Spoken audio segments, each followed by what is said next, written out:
Welcome to my YouTube channel Techgene. इस video में हम डिस्कस करेंगे टाइप एलियास के बारे में। आपको पता है कि टाइप एलियास टाइप स्क्रिप्ट का एक बहुत इंपॉर्टेंट कॉन्सेप्ट होता है और इसको हम ऑलरेडी इंप्लीमेंट तो कर चुके हैं, बट इसको हमने सेपरेट वीडियो में सच कोई ऐसा हमने डिस्कस नहीं किया था। ठीक है, तो ये वीडियो कंप्लीटली टाइप एलियास से रिलेटेड रहने वाली है ताकि आपका इसका भी कॉन्सेप्ट बहुत अच्छे से क्लियर हो। हमने इंटरफेस का कॉन्सेप्ट भी देखा था, यूनियंस का कॉन्सेप्ट भी देखा था, बट हमने टाइप एलियास का कॉन्सेप्ट अलग वीडियो में सेपरेट वीडियो में डिस्कस नहीं किया था। अगर हम पिछली वीडियो की बात करें तो उसमें भी हमने यहाँ पे टाइप एलियास का कॉन्सेप्ट यूज किया था, बट हमें इस कॉन्सेप्ट के बारे में नाम नहीं पता था। तो अब हम इसको नाम के साथ और बहुत अच्छे से इसके कुछ इंपॉर्टेंट पॉइंट्स को भी इस वीडियो में डिस्कस करने वाले हैं। ठीक है, तो सबसे पहले काम ये करेंगे कि हमने लास्ट वीडियो में एक्सपो राउटर की इंस्टॉलेशन भी की थी। आपको पता है कि एक्सपो राउटर आपको file based routing system provide करता है। जिस नाम से आप फाइल बनाते हो उसके नाम से आपकी राउटिंग ऑटोमेटिकली बना दी जाती है, आपको खुद से सेटअप करने की जरूरत नहीं पड़ती।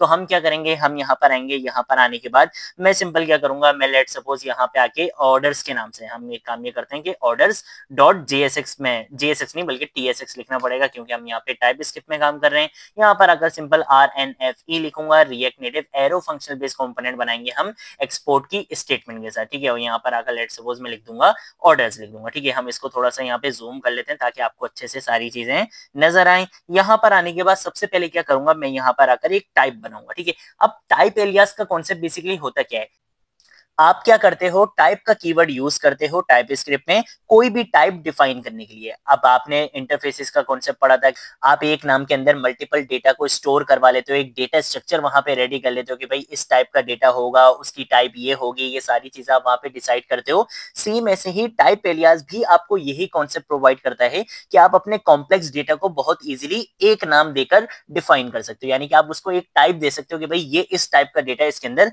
आने वाला है। अब आप एक सवाल पूछोगे कि भाई इन कामों के लिए तो हमारे पास यूनियन का कॉन्सेप्ट भी है, इन कामों के लिए हमारे पास तो इंटरफेस का कॉन्सेप्ट भी है, और ये तो एक बहुत इंपॉर्टेंट इंटरव्यू क्वेश्चन भी है कि आपसे पूछा जाता है कि भाई इंटरफेस और टाइप एलियास में क्या डिफरेंट है।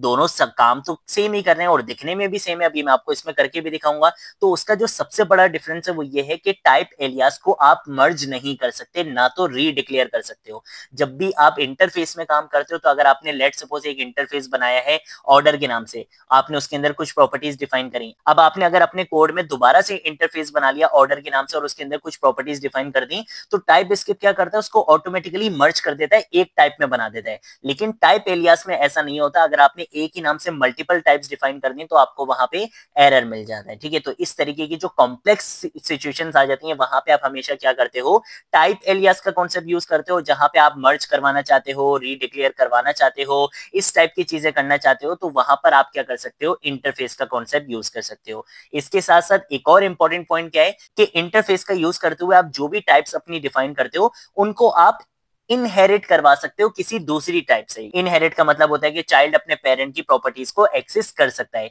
लेकिन टाइप एलियास में आप डायरेक्टली इनहेरिटेंस नहीं करवा सकते हो। ठीक है, तो ये कुछ इंपॉर्टेंट पॉइंट्स होते हैं जो आपको पता होने चाहिए इंटरफेस और टाइप एलियास से रिलेटेड। तो जब भी हम कॉम्प्लेक्स सिचुएशन पे काम करते हैं जहां पे हमें इनहेरिटेंस नहीं करवानी होती, जहां पे हमें रीडिक्लेरेशन मर्ज वगैरह कुछ नहीं करवाना होता, वहां पे हम हमेशा क्या करते हैं, टाइप एलियास का यूज करते हैं। क्योंकि टाइप एलियास का यूज करते हुए आप यूनियन का कॉन्सेप्ट भी इंप्लीमेंट कर सकते हो और इंटरफेस का कॉन्सेप्ट भी इंप्लीमेंट कर सकते हो। और इंटरफेसेस आप हमेशा तब यूज करते हो जब आपने मल्टीपल डेटा को एक नाम के अंदर स्टोर करवाना होता है। की वैल्यू पेयर में एक अच्छा डेटा स्ट्रक्चर आपने फॉलो करना होता है। आप उसको रीडिक्लेयर करवाना चाहो, मर्ज करवाना चाहो, इनहेरिट करवाना चाहो, वो सारी चीजें आप इंटरफेस में कर सकते हो। ठीक है, तो बस ये कुछ इंपॉर्टेंट पॉइंट्स हैं, ये याद रखना। मैं क्या करूंगा, सबसे पहले यहाँ पे आके टाइप का कीवर्ड लिखूंगा। यहाँ पर आकर क्या करूंगा, ऑर्डर स्टेटस के नाम से एक टाइप डिफाइन करूंगा। ठीक है, तो एक काम ये करते हैं कि सबसे पहले तो इसकी स्पेलिंग सही करते हैं। ऑर्डर स्टेटस कर दिया इक्वल टू, यहाँ पे मैं यूनियन का कॉन्सेप्ट यूज करने वाला हूँ। ठीक है, टाइप क्या बना रहा हूँ, ऑर्डर स्टेटस के नाम से यूनियन का कॉन्सेप्ट यूज करूंगा। बोलूंगा कि भाई इस ऑर्डर स्टेटस के अंदर मल्टीपल वैल्यूज हो सकती हैं।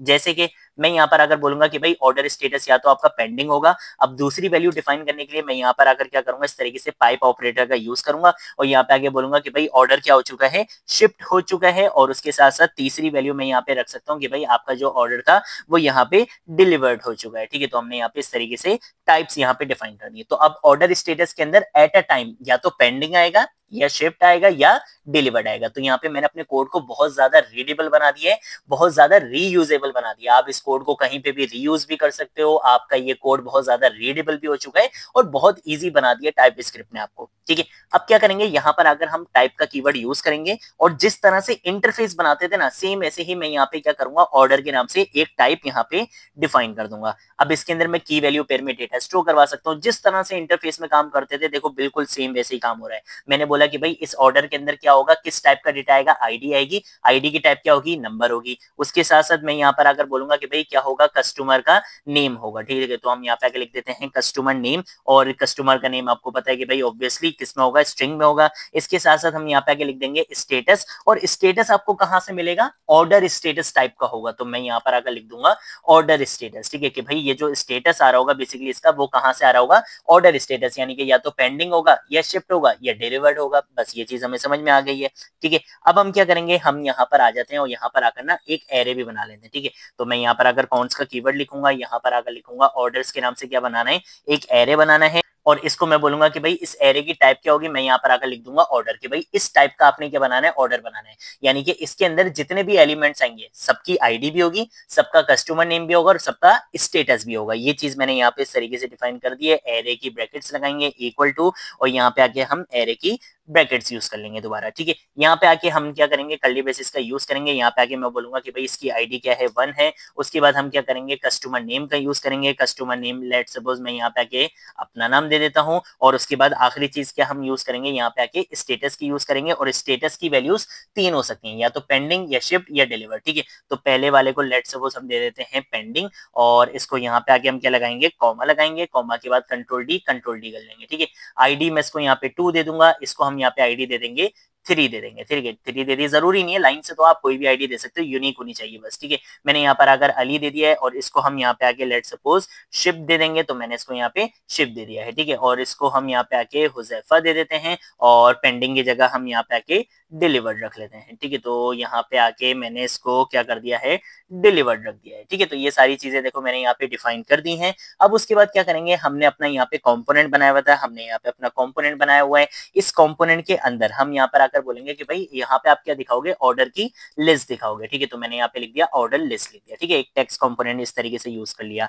यहाँ पर हम क्या करेंगे, बेसिकली हमने अपने एरे को आइट्रेट करना है, क्योंकि एरे के अंदर तो मल्टीपल एलिमेंट्स हैं। अब अगर सारे एलिमेंट्स को शो करवाना होता है तो हम लूप्स का यूज करते हैं। और ये जो JSX के और ये जो TSX की ब्रैकेट लगती है जिसके अंदर आप टाइप स्क्रिप्ट का कोड लिख सकते हो, इसमें आपको पता है कि भाई आप फॉर लूप वगैरह का यूज नहीं कर सकते। यहाँ पर आपको आइट्रेशन के लिए क्या यूज करना पड़ता है, मैप फंक्शन का यूज करना पड़ता है। ठीक है, तो हम यहाँ पर आएंगे, यहाँ पर अगर मैं लिखूंगा ऑर्डर्स के भाई मेरे एरे का क्या नाम था, ऑर्डर्स डॉट मैप के फंक्शन का हम यहाँ पे यूज करेंगे। ये बेसिकली क्या करेगा, मेरे एरे के एलिमेंट्स को आइट्रेट करेगा। कैसे करेगा, मैं इसको बोलूंगा कि भाई इसके अंदर क्या होगा, एक पैरामीटर होगा ऑर्डर के नाम से, ये लेट सपोज मैंने यहाँ पे बता दिया है। और उसके बाद आपने यहाँ पे राउंड ब्रैकेट्स यूज करनी है। ये चीज याद रखना, बहुत सारे लोग गलती कर देते हैं, कर्ली ब्रेसेस यूज कर लेते हैं। आपने यहाँ पे राउंड ब्रैकेट्स का यूज करना है। उसके बाद हम यहाँ पे आके व्यू कंपोनेंट का सबसे पहले तो यूज करेंगे। उसके बाद हम यहाँ पे आके क्या करेंगे, एक टेक्स्ट कंपोनेंट लगाएंगे। और इसी टेक्स्ट कंपोनेंट को हम एक काम ये करते हैं कि इस टेक्स्ट कंपोनेंट के अंदर सबसे पहले हम ऑर्डर आईडी दिखाएंगे। ठीक है, उसके बाद हम यहाँ पे आके लेट सपोज हम लिख देंगे कस्टमर नेम लिख देंगे। ठीक है, तो इसको हम यहाँ पे आके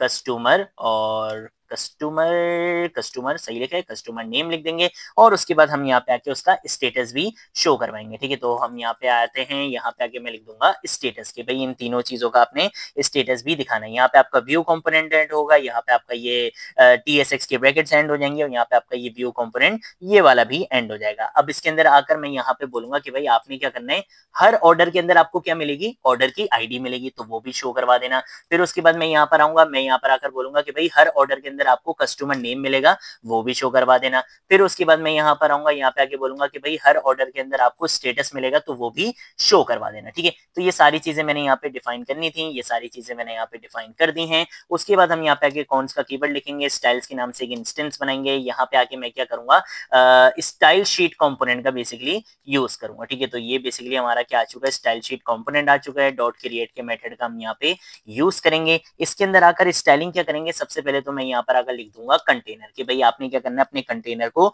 स्टाइल करना है। कंटेनर की स्टाइलिंग के लिए मैंने यहाँ पे दे दिया है फ्लेक्स 1 के जितनी इसको स्पेस मिले ये उसको अवेल कर ले। देन उसके बाद हम यहाँ पे पैडिंग की प्रॉपर्टी का यूज करके चारों तरफ से पैडिंग इसको 20 की दे देंगे। उसके बाद हम यहाँ पे क्या करेंगे, बैकग्राउंड कलर की प्रॉपर्टी का यूज करेंगे और बैकग्राउंड कलर हम इसको यहाँ पे ये दे देंगे। ठीक है, उसके बाद कॉमा लगाएंगे, यहाँ पर आएंगे, यहाँ पर आकर मैं क्या करूंगा, हेडिंग के नाम से एक प्रॉपर्टी डिफाइन करूंगा और इसके अंदर हम काम क्या करेंगे वो हम बता देते हैं। फॉन्ट साइज में इसके अंदर लेट सपोज 18 रख लूंगा। उसके बाद हम यहाँ पे आके फॉन्ट वेट का यूज करेंगे, इसके अंदर मैं यहाँ पे आके बोल्ड रख लूंगा और उसके बाद हम क्या करेंगे, मार्जिन बॉटम से यानी कि इसको स्पेस दे देंगे नीचे से, कितनी दे देंगे भाई, 10 दे देंगे। ठीक है, ये चीज भी हमने यहाँ पे डिफाइन कर दी है। आखिरी चीज क्या है कि जो हमारे ऑर्डर के आइटम है हम जरा उन बेचारों को भी थोड़ा सा स्टाइल कर लेते हैं। ठीक है, तो ये जो ऑर्डर आइटम थे उनकी स्टाइलिंग क्या करेंगे कि इनको हम यहाँ पे पैडिंग दे देंगे सबसे पहले तो पैडिंग हम इसको यहाँ पे दे देते हैं 10 दे देते हैं। ठीक है, तो पैडिंग यहाँ पे दे दी है। उसके बाद मैं क्या करूंगा, बॉर्डर बॉटम विद दे दूंगा। ठीक है, तो बॉर्डर बॉटम और विद हम यहाँ पे दे देंगे ताकि इसको बॉर्डर बॉटम विद मिल जाए, यहाँ से कितनी मिल जाए, हम इसको यहाँ पे 1 दे देंगे। देन उसके बाद हम क्या करेंगे, बॉर्डर का कलर भी डिफाइन कर देंगे कि भाई अब जब बॉर्डर दिया ही है मालिक तो हम इसको थोड़ा सा कलर भी दे देते हैं, तो हमने इसको कलर यहाँ पे ये वाला कलर दे दिया है। ठीक है, उसके बाद हम क्या करेंगे, यहाँ पे मार्जिन बॉटम इसको भी दे देंगे और मार्जिन बॉटम से मैं इसको यहाँ पे 10 दे दूंगा। ठीक है, तो यहाँ पे मैंने सारी प्रॉपर्टीज ये डिफाइन कर दी है। अब इसकी स्टाइलिंग कर लेते हैं। सबसे पहले अपने व्यू कंपोनेंट में आएंगे, ये बेसिकली क्या है, मेरा कंटेनर है, तो स्टाइल के प्रॉप का यूज करके इसके अंदर मैं यहाँ पे आके लिख दूंगा स्टाइल्स डॉट कंटेनर लिख दूंगा। ठीक है, ये मेरी क्या है, हेडिंग है, तो मैं यहाँ पे आके लिखूंगा स्टाइल और इसके अंदर हम यहाँ पर आएंगे, यहाँ पे आके मैं लिखूंगा स्टाइल्स डॉट और इसके अंदर हम लिख देंगे हेडिंग लिख देंगे। ठीक है, उसके बाद ये आपके क्या है, आइटम्स हैं, तो हम यहाँ पे इस व्यू कंपोनेंट के अंदर आएंगे, यहाँ पे आके क्या करेंगे, स्टाइल के प्रॉप का बेसिकली हम यहाँ पे यूज करेंगे। तो स्टाइल के प्रॉप का यूज कर लिया और उसके बाद हम यहाँ पे आके स्टाइल्स डॉट और हम लिख देंगे ऑर्डर आइटम कि ये बेसिकली क्या रहने वाले हैं, आपके ऑर्डर आइटम रहने वाले हैं। और जब भी हम मैप फंक्शन का यूज करते हैं ना तो हमें यहाँ पे एक की प्रॉप देना पड़ता है। ठीक है, तो हम यहाँ पे आके क्या करेंगे, की प्रॉप का यूज करेंगे ताकि ये क्या कर सके, रिएक्ट नेटिव आपके एलिमेंट्स को बिल्कुल सही से आइटरेट करवा सके। जहां पे चेंजेस हो वहां पे चेंजेस करें, जहां पे चेंजेस नहीं है वहां पे चेंजेस ना करें, आपके सारे एलिमेंट्स बिल्कुल सही से आइटरेट हो सके, आपके पास कोई वार्निंग ना आए। इसलिए हम यहाँ पे क्या करते हैं, बेसिकली एक यूनिक की प्रॉप पास करवाते हैं। तो हमारे डेटा में यूनिक की चीज क्या थी, ऑर्डर आईडी थी, तो हमने यहाँ पे ऑर्डर आईडी को क्या बना दिया, यूनिक की प्रॉप बना दिया। कंट्रोल एस से क्या करेंगे, सेव करेंगे। ये सारी चीजें हमारी यहाँ पे कंप्लीट हो चुकी हैं। अब मैं क्या करूंगा, यहाँ पर आऊंगा, यहाँ पे आके npm start के कमांड से अपनी एप्लीकेशन को रन कर सकता हूँ, लेकिन अभी नहीं करूंगा। हमने यहाँ इंडेक्स की फाइल में क्या काम करा था कि एक बटन बनाया था, बटन पे जैसे ही हम प्रेस करेंगे तो हम प्रोफाइल की स्क्रीन पर आ जाएंगे। सेम ऐसे ही काम ये कर लेते हैं कि या तो हम इसी में ही आ जाते हैं, index.tsx में आते हैं और यहाँ पर आकर मैं क्या करूंगा, इसी बटन को यहाँ पे कंट्रोल डी से कॉपी लाइन डाउन करूंगा। यहाँ पे बोलूंगा कि भाई जब बटन पे क्या किया जाएगा, प्रेस किया जाएगा, तो हम क्या करेंगे, हम यहाँ पे आके कॉल बैक फंक्शन इस तरीके से सबसे पहले तो कॉल करवाएंगे और इसको हम यहाँ पे इस तरीके से एक कॉल बैक फंक्शन कॉल करवाएंगे। यहाँ पर अगर मैं बोलूंगा राउटर डॉट पुश कि ये क्या करेगा, आपको पुश करवा देगा। कहाँ पे पुश करवाएगा, क्या नाम है मेरी स्क्रीन का, ऑर्डर्स डॉट। ठीक है, तो हम यहाँ पे आके लिख देंगे कि भाई आपने कहाँ पे जाना है, ऑर्डर्स वाली फाइल पे चले जाना है। ठीक है, तो राउटिंग हमें खुद से बनाने की जरूरत नहीं पड़ती है। ये चीज आपको पहले भी मैंने बताई थी कि राउटिंग आपको खुद से बनाने की जरूरत नहीं पड़ेगी क्योंकि हम फाइल बेस्ड राउटिंग सिस्टम यानी कि एक्सपो राउटर का यूज कर रहे हैं। तो जिस नाम से हमने फाइल बनाई थी उस नाम से राउटिंग बन चुकी है। बस मैंने सिंपल क्या बोला कि गो टू और यहाँ पे आके हम लिख देंगे ऑर्डर्स। ठीक है, इस तरीके से हमने यहाँ पे इस नाम से एक बटन बना लिया। जब इस बटन पे प्रेस करूंगा तो ये आपको ऑर्डर्स वाली स्क्रीन पे ले जाएगा। ठीक है, तो अब इसको कंट्रोल ऐसे सेव कर लेते हैं, npm start की कमांड से अपनी एप्लीकेशन को रन कर दूंगा। तो देखो यहाँ पे मेरे पास 2 बटन आ चुके हैं और जैसे ही मैं यहाँ पे गो टू ऑर्डर्स वाले बटन पे प्रेस करूंगा तो देखो यहाँ पे मेरी सारी लिस्ट यहाँ पे प्रिंट होकर आ चुकी है। ठीक है, तो ये बेसिकली आपके पास क्या होता है, एक बेसिक कॉन्सेप्ट होता है टाइप एलियास का। टाइप एलियास और इंटरफेस में क्या डिफरेंस है, कहाँ पर टाइप एलियास यूज करना चाहिए, कहाँ पर इंटरफेस यूज करना चाहिए, ये सारी चीजें भी हमने इस वीडियो में डिस्कस कर ली है। तो ये बेसिकली कुछ इंपॉर्टेंट टॉपिक्स थे टाइप स्क्रिप्ट से रिलेटेड जो आपको एक्सपो रिएक्ट नेटिव में काम करने के लिए लाजमी आने चाहिए। ठीक है, तो हमने काफी सारी चीजें यहाँ पे कवर करी हैं। अगर कोई चीज नहीं समझ आए नीचे कमेंट सेक्शन में पूछ लेना, सोशल मीडिया अकाउंट्स पे पूछ लेना, मैं जरूर आप लोगों को रिस्पॉन्ड करूंगा।